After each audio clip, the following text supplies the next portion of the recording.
Students did all the building. And we want to keep the students safe, and if there are things that might not be safe, then we need some help or whatever there. But as much as possible, we want the students to do the building.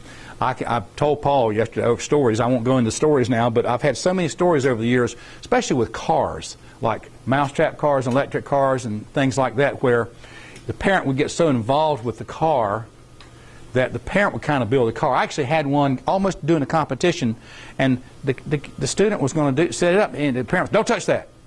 Wouldn't even hardly let him touch it until it was time to do it. And then, fortunately, it broke. Why is that fortunate? Because the dad had this thing ready to go, but it broke, and the kid didn't know how to fix it. So you see what happened there. Didn't do the child any good. It was really an awful situation. It was a great device, but the student didn't know how to do it. So I want you to know how to fix it, because this is like, I don't know if you have ever heard of Murphy's Law. Students, have you heard of Murphy's Law before? It's like Murphy's Law is kind of like if you have a piece of toast with jelly on one side and you drop it on the floor. Let's assume it's a clean floor, okay? And you drop it on the floor. It says, statistics say that 50% of the time it's going to land, the jelly side is going to land down on the floor, and 50% of the time it's going to land up. But we know that when you drop that almost all the time, the jelly side is going to hit on the floor. It defies that statistical logic. And so if something's going to go wrong in your machine, it's going to go wrong. It's like in the old days, those of you look pretty young parents, but when they had people who would come to your house to fix your television, there were people who used to do that. They would come to a house to fix it. The TV's on the blink, it's on the blink. Well, when they come to the house, it's working perfectly. That kind of thing. So what happens is you might get your device this year ready. I'm warning you now, because this is going to happen. You might do it at school. It's perfect at school. We're going to load it up today and now take it to the competition. And something that's never gone wrong before will go wrong that day. So you need to know how to fix it. And those are the students who do very well, is the ones who know their device, they know how it works and why it works, and they can improvise and fix it. Okay, so that's what we're going to be doing today. You're going to be building as much as possible, okay? I'm going to go through some slides in just a minute, and the slides would kind of set the stage for what the event's like this year. And then we're going to look at the score sheet, but only briefly. But that score sheet's pretty important. It might not be the score sheet that they use at the tournament you go to. They might use the national. We have a national score sheet. But this event is slightly different if you're at a regional tournament versus a state tournament versus the national tournament. So let's don't put the cart before the horse. We won't worry about the national and state too much right now. Well, I'll tell you how they're different, and the main difference is the time. Everybody's time today, and I'm going to talk about time at the end. I don't want to focus on the time too much, but the device you make, the ideal thing is for you to start it and it to end 60 seconds later. And at the state, there's a longer time, and at the national, there's a longer time. And they don't tell you the time until you get there. Do you know the range of time, like 60 to 90 seconds, 90 to 120 seconds? But you don't know it until you get there. And you have to be able to adjust your machine, your device, to take longer so it can do the ideal time. But let's don't worry about that. That's being presumptuous, thinking we're going to go to the state and national. You want to have high hopes, but let's worry about the regional today. I'm going to show you a regional score sheet, and the reason I'm showing you that is I have teams that show up. I do regional tournaments, I do state tournaments, and I do the national tournament. I actually have some coming to a national tournament that don't know the rules. And you're wondering, how do they make it to the national tournament without knowing the rules? Well, some states don't run all the events. And what they do in that particular state, they might not run this event, or they might pick 3 or 4, because this event takes a lot of volunteers to actually run the event. So they might not run it. So the state champions from Wyoming might never have done this event before. Now parents, that's why in Chicago one year at high school, they had these simple machines. They didn't have simple machines, they had transfers. So they had light energy, chemical energy, heat energy, and one kid from like Wyoming, Montana, who'd never run their device before. I'm looking at the device, and they have this milkshake cup, white milkshake cup full of black powder. And it's got a string that goes across the top. And the idea was to burn the string in half. I said, what's that black powder? He said, that's gunpowder. He had 2 pounds of gunpowder. And I said, and it had little match heads, the old-fashioned kitchen match heads in the gunpowder. I said, why are you got those match heads? He said, so it'll ignite. I said, oh, it's going to ignite. I said, have you ever practiced and tested this before? I knew he had. I knew the answer because he wouldn't be there if he had. He said, no, I've never practiced, but I want to be sure to burn that string in half. I said, well, you're going to burn the ceiling in half and all these other devices and stuff. So we had to take the gunpowder away. So he'd never done it. It was not very safe. So we're going to be safe. I'm going to talk a little bit about safety today. But that's how you can have one showing up not knowing the rules. But this can happen to you, not the gunpowder, but you might show up at a regional tournament ready to run your device, and you've broken some very important rule. And I hate it when that happens, because you're going to be dashed. Because it's like you can't even compete sometimes. Some events won't let you compete if you break certain rules. Or this one, if you break certain rules, you're going to be so poor, so low, everybody's going to beat you, and you're going to feel sad about that. So I use that score sheet as a checklist for you to go through. Don't wait till you get to the tournament. You go through it and make sure you've met all the different rules.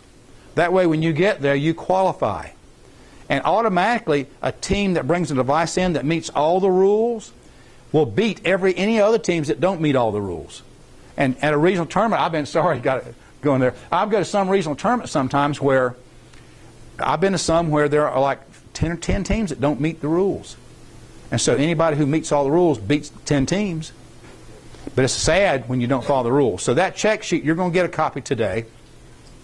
Use that to make sure you met all the rules. Okay? So I'll come back to that. And then after that, what we're going to do is I'll give just a few coaching tips. We'll talk about safety. Then we're going to start building. And we're going to build almost all day. And then near the end at some point, we're going to stop building, and we're going to test the devices. We'll be testing them a little bit along the way, but we're going to try to officially test each one, see how it did, and talk about how it would have scored. Okay, if it had really been real today. And today, everything might not work perfectly. Don't worry if it doesn't. But we'll see if it did, if this happened and this happened, what would the score be? But then what really happened today? And then at the very end, I'm going to talk a little bit about my construction philosophy. You probably already know that by the end of the day. And then hopefully some very important coaching tips at the very end. Paul tells me that you're going to be able to get all the slides. So don't worry about trying to take notes and stuff like that. There might be some things you want to jot down, but Paul's going to make sure you have access to the agenda and all the slides. Now, I have to tell you, the agenda, the building part, is kind of in order the way I work with teams. If I were your teacher and you were in my classroom, this is the order I would go in. And this is an event we would do after school. We probably would not do this a lot in class. There are other events we would do in class because I have so much other stuff I got to teach. But after school, we'd be doing it this way. And what I would not do, I don't know if your school does this, parents, I would not pick 2 or 3 students to do Mission Possible and 2 or 3 to do this event, electric glider, and 2 or 3 to do this event and whatever. I wouldn't do that. Some schools do that. But that way, the only students who experience this event and enjoy it are the 2 or 3 you've chosen to be in it. And it's nice if you're in it. But there are lots of students that you go to school with, students, that would really love to do this. So I'd like to have a bunch of them build at my school, in my class. So I'd have teams all over the place. Maybe this many students would be building at least after school. And then when we get later in the school year, we would pick maybe one of the devices that does better than the others. Would have another device that would be a second place. It's the backup team. But they would be the one that would be competing. And then really, this is beautiful when this happens, all the other teams who have built, let's suppose yours is the best one that we've had and the rest of them don't score quite as good. All the other students tear theirs apart and loan pieces of their device to this team to make it even better. So it's really a whole group contribution at the end. And the team who goes is kind of representing everybody. And so that's the way I like to see it happen. So I'm going to talk about that at the end. Okay? So with that, that's it. Anybody, parents got questions? You know where bathrooms are? Did you tell people bathrooms and stuff when they came? Just to your right. They're both the guys in there. And students, for today, you can ask your parents if you want to, but you don't have to ask me if you got to go to the bathroom. There are no hall passes today. Okay? No detention halls or anything like that today. Okay? And the only time I might shout today is if I see somebody about to do something dangerous. I might have to, with my elementary students, if I say freeze, everybody stops what they're doing because it was important to stop everybody because I got to see somebody about to get in trouble over there. Okay? All right. So let's do, you want to start the slides? Yeah. Sure. Thanks. Thank you. We'll go. Any questions? Anytime, put your hand up if you got questions. Students, be sure it's okay to ask questions anytime. I had a teacher one time who always said that the only dumb thing to do is not to ask a question. Okay? All right, so here we are, Mission Possible. Hope you're in the right room. And this year we're going to start with, and by the way, this part's going to be the only part, what I've already been doing, this is the only part like school. Teachers stand up talking to all of you, but after a while we're going to be building. All right, that's all you got to do this year to start. Let me go back a little bit. All you got to do is drop a racquetball into the device. That's how you start it. And you're going, if here's a device, I'll pretend this is the device. If I'm dropping a racquetball, I'm going to drop it from up here somewhere above the device. I can't reach in here and drop it. I got to drop it from up here. So today you're going to be starting the device by just dropping a racquetball. Never fear if you don't have a racquetball. We got some extra ones we can loan you today. And some of you got them. You might want to loan one. I think it's great when we're at a competition and some teams comes, they don't have a racquetball, and other teams, here, use our, you can use our racquetball. It's nice when they are good sports like that. I see that happen all the time, and that's great. But we do have some. Most of the supplies that we brought today that you can use are back there, back on the back bench. There's going to be one box of stuff I'll remind you later that is Mr. Voynoff's box. I don't want to give that stuff away. But other stuff we can give away if you need it today. But the pulleys and stuff, we're not going to let those go. Or we're not going to give away all these tools. But if we need to use tools, the tools are over here. Now parents, if your student's going to use a tool that they have never used before, it's okay to show them how to use that tool. If you want me to come over and show you how to use the tool, I'm fine with that, okay? In fact, in my classes, I don't let anybody do any sawing until I've shown them how to saw, and they've sawed in front of me so that I know they saw safely. And they do that all the time. And one thing we don't have today, which we're probably okay with the tools we have, is we don't have goggles for everybody. You know, but and I think we're okay. But if you start putting a nail in something today, like you've got a nail and you're going to put a nail in it, somebody needs to be wearing goggles. The people around you do, because usually it's not necessarily the person who hits it, it's the person standing over here who gets hit in the eye with a nail. Okay, so if we start hammering nails, we're going to have to wear goggles. But I don't think we got nails to hammer. So most of the stuff we're using today is soft stuff and cardboard and little saws and stuff. Okay, all right. So start it with a ball falling into the device. Now this year, you're going to be using these types of machines. I'm going to assume, so you won't feel nervous, some of you, that I'm going to assume some of you don't know what these are. I have to tell you, I have a lot of teachers I work with. I was a science coordinator in a large school district. In my school district, we had 138,000 kids, just in my district that I work with science in. And so that's just one district. And now it's 163,000 kids or something like this. The fastest growing one. I'm in the middle of North Carolina. But I had teachers that taught for me that didn't know what these were. And so the teachers didn't know. And it's okay if you don't know, if you don't know these things. But we're going to show you some of these today. I got some slides of a couple of these. You'll see real ones out there, the stuff you're building. But the idea in your machine that you're going to build is to use these machine types. And some of them have restrictions on them. And I'll go through the restrictions today. So levers, you've seen a lever before, like a seesaw. A seesaw is a good example of a lever, and I'm not going to spend a long time on it. When I do this with students, my students, I teach these things in class. How many of you and students have learned about levers in class? Okay, some have, some haven't. That's good. I go to a lot of classes where they never learn about a lever in class. This is your simplest lever. We won't worry about the classes right now, but there are 3 classes of levers, and this is the simplest one, class 1. That's like a seesaw. You have a lever that's like a wheelbarrow. You know, where you have the fulcrum, or where it pivots is on the end where the wheel is, and you pick it up like this, and the load's in the middle. And a simple wheelbarrow is a type of lever, and it's very handy for doing things like this, using a wheelbarrow. And really the hardest one to use, the one that's kind of like our arm, or a broom, if I'm holding the top of the broom, it's like the fulcrum, and I'm putting my efforts way up here, and the forces the broom against the floor, or in this case like a fishing pole. To me, you know, there's a use for these kind of levers. These are the 3rd class ones, but they're not the ones that are most efficient usually. All right, pulleys, you've seen pulleys before, where that's a simple pulley with a string that goes over it, and you pull the string down and the weight goes up. I have to tell you, how many of you have learned pulleys in school? Do you have pulleys in school? Okay, good. Most of my students use pulleys. I learned pulleys myself, not in school, but in a fishing village. I grew up in a fishing village, and we were using all kinds of pulleys to lift nets and or catch and things like that all the time. And people that sail use a lot of pulleys. But this is a simple pulley. My students are always surprised that if that box is 100 pounds, I'm going to have to pull 100 pounds worth to pick it up. Not the best picture there, but and then we're going to have some pulleys that look like this. Okay, that we're going to use. We've got some back there. So, by the way, the pulleys stay here, so don't run off with the pulleys. Here's a simple inclined plane. It's like a ramp. Like at a school, like if I wanted to get if there's a ramp, I wanted to get something to the top of the ramp, I could back a truck up that was level with the ramp. That'd be great. I could push things out with a wheel truck. Or if I had these big barrels and they're on the ground, I got to roll them up the ramp or get them up somehow, so I pull them up the ramp.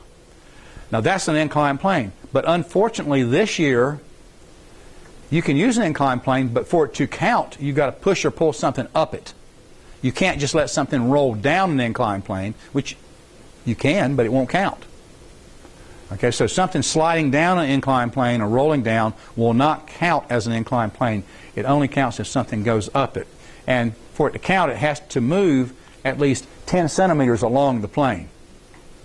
They really, originally, Paul, they wanted that to be 10 centimeters vertically, but the rule is, parents, that as long as it moves 10 centimeters up along the plane, it's okay. All right. Oh, wrong one. The screw is one of the harder ones to use. You see pictures of screws at the top. We have some here. But most teams use something like a threaded rod, which counts, has screw threads on it. And you got some there. We got some over there. We might cut those. We do have a hacksaw if you need to cut those and use you don't have to use the whole long threaded rod. You might use a shorter one. But a piece of threaded rod with those wing nuts on it, we can make a screw that works. And one of the restrictions on the screw this year is that it has to turn at least a full turn, which that's not much of a restriction. That's pretty easy. What would be worse is if it had to turn many turns and the nut had to move a certain distance. That would be tougher.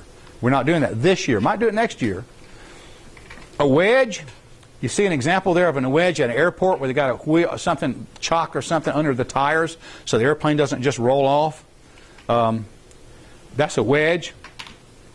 Scissors kind of are like two wedges that are used to slice something.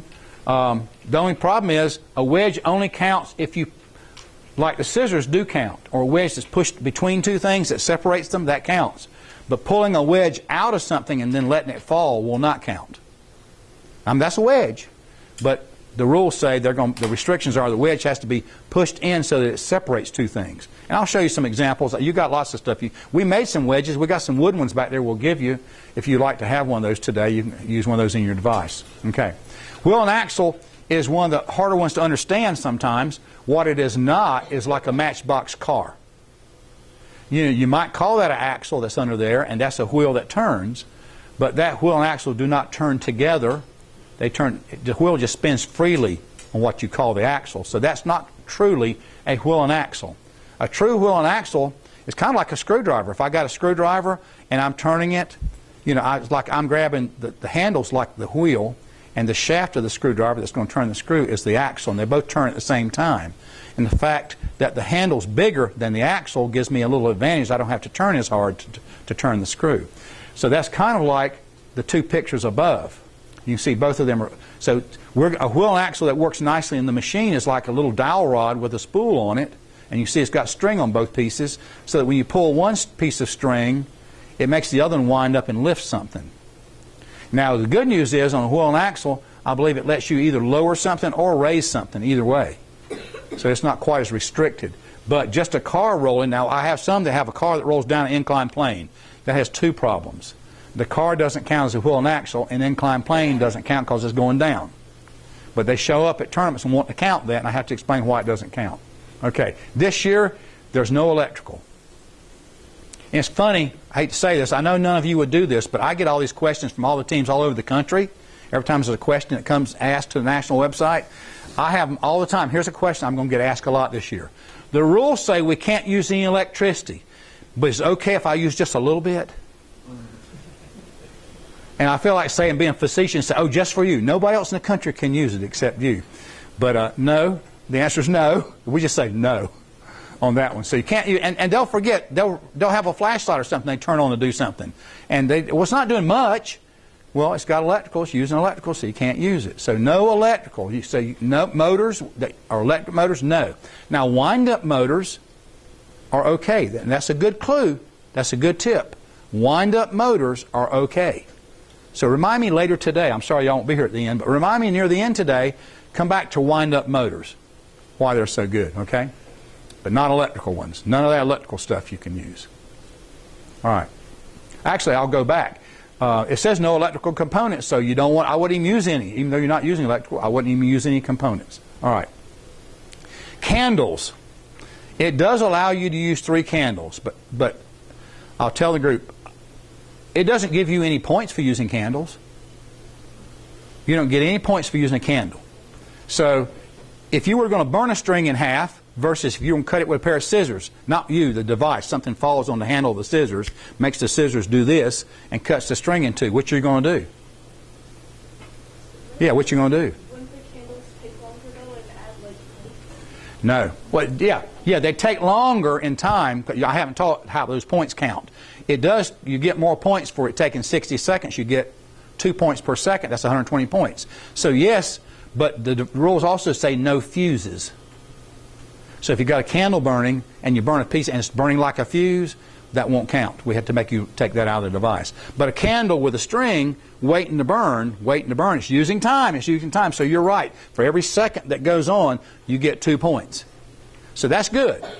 But when the scissors cut the string, that's 25 points. So I would cut the string.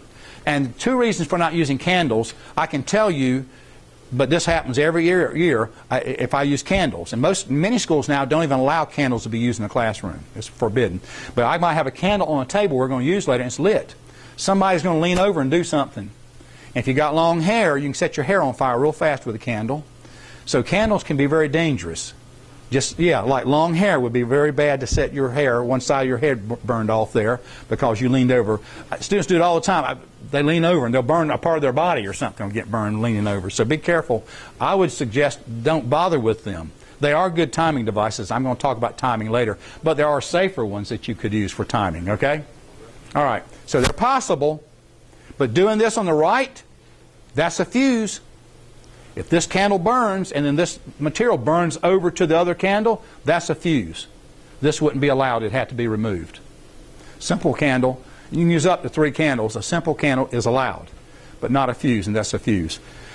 Not to mention the first year we had fuses, the very first one had a fuse and it went off and set off the smoke detector. We had to evacuate the school for 2 hours.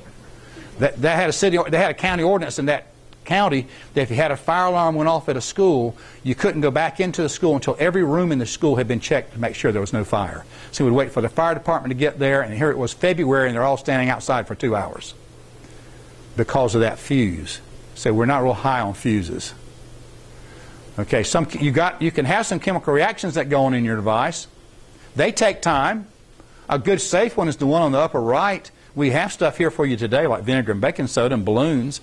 So if you want to play with that one today, you can do that. I'll show you later timing devices you can do with balloons, and they can be chemical or not. They don't have to be, but you can use different chemical reactions as long as they're contained and safe. All right. This is one of the harder things to catch, and maybe I should have waited till later to tell you this one, but no dead-end paths. Now here's an example. Let's say your device, everything's working. This thing makes that happen, makes that happen, makes that happen. But then all of a sudden you want to do this other kind of machine, so you have this make that machine happen over there. But then that machine doesn't cause anything else to happen. That's a dead-end path. Those are not allowed. They're hard to catch sometimes, but no dead-end paths because they're going to say no points. And you go, what? I did all this work, no points? Now the simple way to end it is with a bell. And I saw bells already. I saw a really nice bell back there. And what's funny, one year we had a bell at high school, and it's like that Wyoming kid again. Well, I hate to say Wyoming, probably, I don't know what, Nevada, we'll say. But we were checking the device, and we said, now where does it start? Right here. And where's your bell? And the kid goes, do we have to have a bell? Here he is at National, didn't know he had to have a bell. Okay, but that's a simple bell, and so you could have something hit the bell, or you could have those scissors cut the string, and the bell falls not on the floor but in the bottom of the device. And you can set your stuff down for now and we'll get you situated in a minute, okay? Okay? All right, so then we stop the clocks when we hear the bell. Or it could be this kind of bell, like the old hotel bell. I kind of like this kind. But something just falls on the bell at the end and we stop the clocks. Okay, so when the bell rings, now I have had devices before where all this stuff's happening and then something fell on the bell right in the middle. We stop the clocks. So there's a lot of stuff that didn't count. So make sure when you make your device that that's going to truly be the end, and it always happens. In other words, this you might want to remember this, parents. And we are not allowed to let the student touch the device so that the student completes the last task. I cannot tell you how, Murphy's Law, I can't tell you how many devices do everything they're supposed to do, and they get right there, and the last thing doesn't work. The last thing is supposed to fall over, something's supposed to hit it and make it fall on the bell. The thing before it falls short, doesn't hit it. So it falls short over here, and the thing's just standing there. Clocks are running. By the way, you gain points for each second, up to 60 seconds. But when your device takes longer than 60 seconds, we start subtracting a point per second. And we're allowed to let it run another 120 seconds. So those 120 points they just made now get erased because we're standing there and the bell's not ringing. So the kids want to touch that. Can I knock that over? Can I knock that over? No. You can knock it over, and we stop, and we're going to lose all your time points as if it didn't get knocked over, and we're not going to give you task completion because the rules say you cannot do anything to cause that last task to happen. There's a rule in there that says that. So I want to point that out. That's a very important rule because I cannot tell you how many times they stop right there at the end. And the kids say, can I cut a string to drop it on there? No. Can I knock it over? No. So it's agony. We have to stand there for another 2 minutes waiting for something that's not going to happen. And then they lose all their points. And so that will happen to somebody. I hope it doesn't happen to any of you this year, okay? All right, so that's it. That's all there is to it. So, but I want you to consider this. A lot of teams are overwhelmed by this event. That's why you're going to see the way I do it today. I don't think it's quite as overwhelming. I'm going to give it to you in pieces. We're going to do little parts at a time. If I gave you the rules, here are the rules, go build it.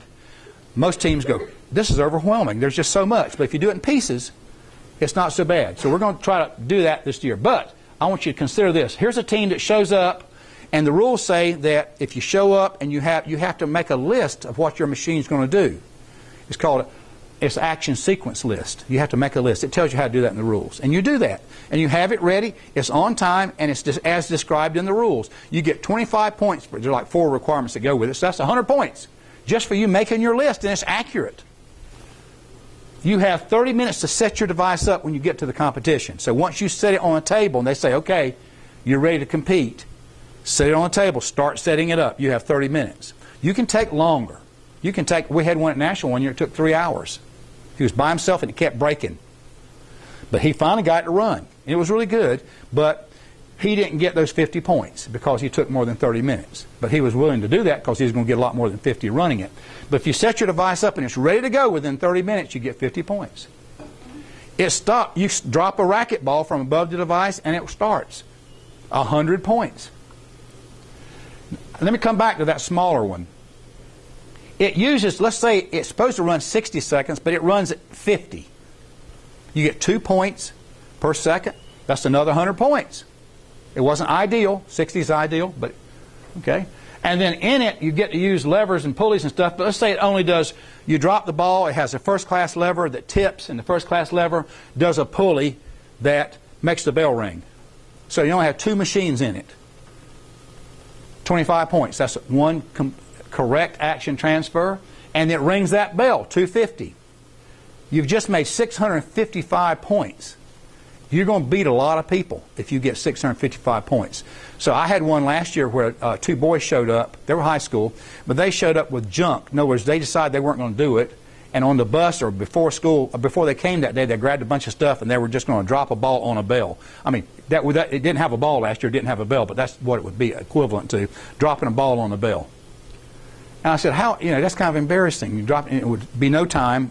And I said, why don't you get it to do this and this and this? And before it's over, they got 500 or 600 points. In their 30 minutes, they built it. They built it during the 30-minute setup time. So you should at least all strive to get at least 655 points, or at least 625 points. The 30 points there for smaller, there is a reward this year. It tells you the size of the device. That's the maximum size. Can I use yours for an example for a minute? Yeah, it's okay to just pick it up? Yeah. Okay. Yeah, it's a little loose. All right, let me just pick it up for a second and carry it to the front. All right, and I'm going to make you read the rules. I'm not going to read them to you, but I'll tell you some as we go by today. Let's pretend now that this device was exactly the maximum height. Middle school students, I hate to tell you middle school students, but this happens lots of times, so I'm not trying to embarrass you, but if the rules say the maximum height is, I'll pick, say, 1 meter, or 60, let's say 60 centimeters. The maximum height is 60 centimeters, and the width is 60 centimeters, and the depth is 60 centimeters. They have a tendency to want to build a box that's 60 by 60 by 60. I do see a couple, some of you are squirming around. There are a couple I see immediately that look like they might be. Is that 60 by 60 by 60? Yes. And that one's 60 by 60 by 60. And they want to do that. And that's okay. There's a rule this year, though, that says, used to be, if it was longer than 60, they were in a whole different group. It's called a tier. That means they were in the second place group. Everybody who had it smaller than 60 by 60 by 60 beat them, which is almost everybody. And sure enough, I'd get there, and it would be 60.1, one of the dimensions. They didn't cut it right somewhere. Or they have a screw sticking out the back, and they'd already used their 60, but they need that screw or that bolt. And that bolt, this bolt looks like it's at least 3 centimeters long, so this one will be 63 if this were already 60. They don't think about stuff on the back. Like you have bolts. If yours is exactly 60 by 60 by 60, if it were, this bolt right here makes it bigger than 60 by 60 by 60. Because I have to measure from the far side of this bolt to the far side of that bolt. So it's 2 bolt head thicknesses bigger than 60 by 60. There's a penalty for that. So make it smaller than 60 by 60 by 60. We measure it, and this year there's a reward that if it's smaller than 60 by 60 by 60, they get points. And they get a point per centimeter. And I'm assuming that you made it 50 by 50 by 50. That would be 10 points, 10 points, 10 points. That's 30 points. That's where you get the 30 points. So this year, and don't worry about starting small. I almost hate to tell you this part, because if you start trying to make it small from the beginning, it's going to be I think it's too challenging. So really, it's okay to start big. And now today, our rules today are, if you've already built a box, you can surely use that box. But if you don't have a box, you guys don't have a box right now, but you can use the whole tabletop today. We're not going to keep restrictions on the 60 by 60 by 60 today. Just for building purposes, I don't want to limit you. So use the whole table. Just don't screw things to the table or nail them to the table. They might not like it here at the school. Or damage the table. You can tape things to the table. And we're going to have hot glue guns today, so don't hot glue the table today, okay? Because it's hard to get it up. We can get it up, but we might scratch the table trying to get the hot glue up. So tape things. We've got 2 kinds of tape today. I don't have any of the clear tape. It's nice to have some of that. We might get a little bit of it. There might be some at the front here. Yeah, there's a dispenser. I've got a couple of things I use the clear tape for, cellophane tape. But we have masking tape and duct tape today, so you can use those. But don't damage the table. You don't worry about size today. We aren't going to worry about the extra points for being smaller today. I did have some last year at high school that were about this small. And they didn't do everything, but they did enough. But they were small. They got a lot of points. Okay? Now, that's it. That's all there is to it, right? I do want to talk about safety for just a minute before I turn you loose. And the coaching tips are, I think students need to be supervised. And I don't know if I don't know if your teachers did this, students and parents, but I'll recommend this to mine in the district where I was the coordinator. If they had a Science Olympiad team, they had to send a letter home and tell the students that they'd be building some things such as electric launch gliders, mousetrap cars, and Mission Possible devices, and whatever else they were building. And I asked the parents to talk to their student and make sure if they knew their student was building these things and how much help they needed.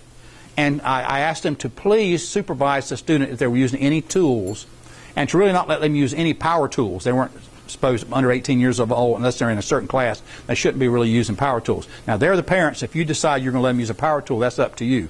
But I don't want a parent telling me, oh, you said they were building this, they could use power tools. No, I did not. Because I want the students to be safe. Also, I don't want to be sued later in the year by the parents but when the kid got hurt or something, okay? And I don't want y'all to get hurt. That's the main thing, that students don't get hurt. So they should send that letter home. But I'm asking the parents that are here is make sure that you do supervise, like today, box cutters. Most schools, if you bring box cutters to school, you're going to be in trouble. They'll suspend you. But when we build after school, we're going to have some in the room. We're going to have some box cutters. Don't put them in your pocket and walk out with them. You can get in trouble somewhere.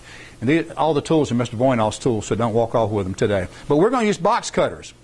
All the time, I tell teachers, when I do this with teachers, I'm always telling teachers, cut away from yourself. I have teachers, they'll be cutting something, to have a box cutter, and they're cutting, and they're cutting, and cutting. What happens if it cuts through all of a sudden? I'm going to stab myself. I've seen it happen. So if you're going to cut away from yourself and get everything out of the way. Don't be in a hurry. Take your time and let's just cut. So parents, please supervise cutting with box cutters. And if you cut something on a box cutter on this tabletop, when it goes through the thing, it's going to cut a hole in the tabletop. So put something under it, like a piece of wood or cardboard or something like that, but don't cut, don't mess up the tabletop. So we got box cutters. I got little hand saws. Question? We were going to drop weight to unscrew this cap or thing into like a wheel. Sure. But let's do this. Let's say when you put this on here, what I would do if I were you is I would put a black mark on here. Yeah, we were thinking, okay, so mark it so they could easily see that it turns more than one turn and then falls off. You want to turn more than one turn, then falls off. Then you're good. That'll help you also know how far to put it on every time. But yeah, if you pull this off and you have something twist that off, you've used a screw. And then sand's going to fall out like a timer, right? Yeah, because we were just going to tip it, but then get another transaction. You get some more time taken up, yeah. It'll be perfectly dry in the competition because the sand will stick to it. Yeah. Yeah, and the best way to do is to cut is you're going to have it like this anyway, right? Is it going to tip or is it going to start out like this? I think like that. Okay. I'd cut this off so you can easily add sand to it every time rather than not have to add sand through the mouth. You can put this on and put your line where your sand is because that lets you know where to start every time. Otherwise, if you put too much sand, it's going to take more time. If you put too little sand, it won't take enough time. So what you want to do is make sure you know exactly how long this takes every time, okay? So make sure you cut the top, and you can use a larger bottle. It's up to you. Of course, just keep in mind, when you fill this full of sand, there's going to be more pressure on this cap, and it's going to be harder to turn, to take off. So would it be better if it was like this? Not necessarily. I just want you to realize it's going to be harder, because what some students do is they get everything ready to go, and they get the sand in it, and then it won't, what's happening, but it won't turn it. It won't do it, because there's a little pressure on it. So you have to kind of play with that and see if you can get it to work, okay? Putting it on this lever. Show them your idea. Like this lever will be right here. So the ball's going to fall on that lever. Now, what's the ball going to go after it hits that lever? It's going to lift it up, and then this will. That's going to do something, right? Yeah. Okay, let it go again. I'm going to drop the ball on it, okay? And see where the ball went, right? Yeah. Make sure that ball doesn't roll out of the device. Okay. Yeah, so some people fix it where they put a little, something like a little bit of just light cardboard around there, so when the ball falls, the ball stays there. Because there's a penalty if something comes out of the device. Or some people later might put a piece of pantyhose across there or some kind of little something just to keep the ball from rolling out. Because if the ball rolls out of there, they're going to give you a 50-point penalty. Okay? Right. Plus the ball might do this. The ball might bounce and hit something else and set it off, and you won't get credit for it. Okay? So control that where that ball goes. Okay? All right. There you go. Dylan, I'm going to test it. All right, let's see if it works. Nope, your fuse is a little too strong. Come on. Your fuse is too strong. What's supposed to happen? Explain to me what's supposed to happen. So what's supposed to happen is this is supposed to release. It's supposed to be just strong enough so that it can hold this up, but won't. But whenever I do that, that happens. Okay. So it has to stay on and keep going, though. That was not nearly enough. Doesn't look like it was nearly enough for that 10-centimeter rule, huh? Yeah. Dylan, oh my gosh. So what's gonna happen is we're gonna drop the ball into this cup, and we have a string attached to this side of the cup. So the ball is gonna break the duct tape that's holding it, and it's gonna push this down, and this will probably pull something in the future. Okay, is this the first test?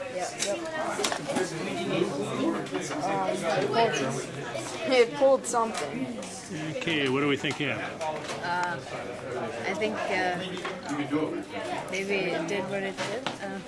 We need some weight on this side so it doesn't just... Okay, I'll be back. See the mousetrap, how that one's got the piece that is orange, the yellow-orange piece there? You see how big that is?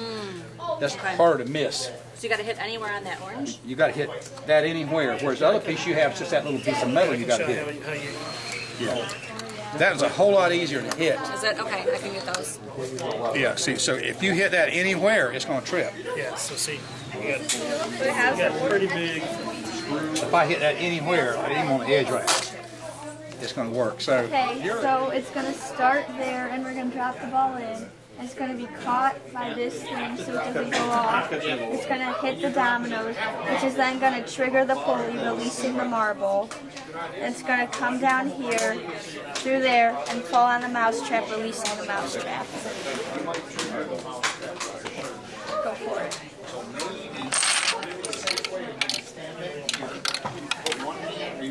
And it missed. So what do you think happened? Wasn't lined up perfectly. Where'd the marble go? To the left about half a centimeter. Right. One blade and you plug it in. I've never seen anybody use a saw that way. It's very imaginative.